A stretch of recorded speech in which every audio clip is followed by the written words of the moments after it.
Practicing gratitude helps you avoid the death spiral of bitterness.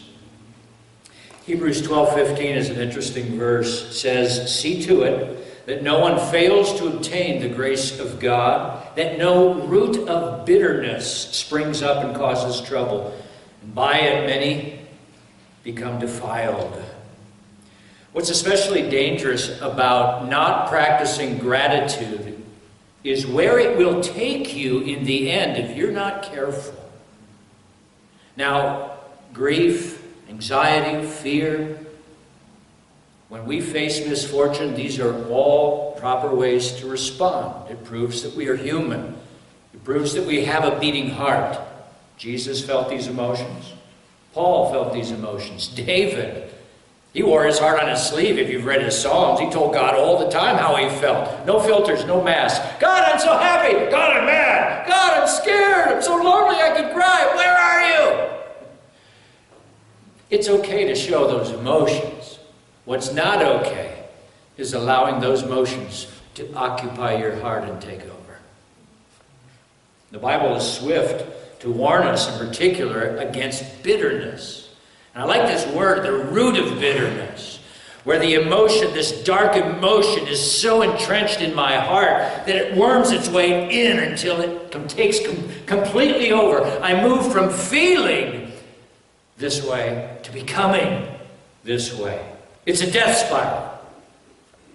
How do I know that I've reached this place where the root of bitterness is inside of me? Well, there's several diagnostic clues the Bible talks about. I mean, first of all, you'll see it on your face. I mean, here's a couple examples. Whoa, what are we feeling? What's going on in our heart? Oh, what happened here? Christians are very good at wearing masks. I don't know if you've noticed this, but Christians do not like to let others see inside their hearts what they're really feeling, which is unfortunate. It's actually a very unhealthy practice.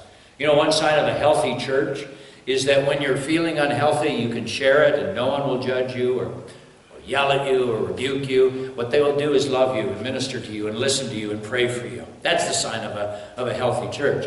But a lot of churches shoot their wounded. You've maybe heard that saying. That's why we are prone to putting on masks.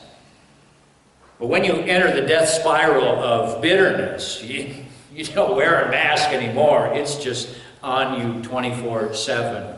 You wear it in your face. Another diagnostic sign that the root of bitterness is growing in you, it prevents you from seeing joy and beauty that's right in front of you. You've probably all seen different versions of this picture before, of one kind or another. Yes? Does this look familiar? Depending on how you look at this picture, what you are looking at is a beautiful young princess with dainty eyes and a pretty small nose and lovely skin. Can you see her? Or you look at this picture and you see an old, ugly hag with a wart on her big nose and her droopy skin and her sour frown.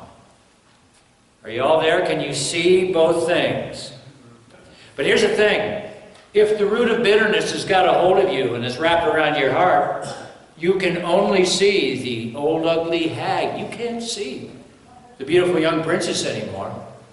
All you see is what's wretched. Now, if you can see one from the other, when you switch in your perspective, what has changed? Have the lines on the picture changed? Has the outward reality of the picture suddenly shifted for you? What's changed? How you see it. You have changed. Your perspective. It's not the outward reality, but the inner reality that has shifted.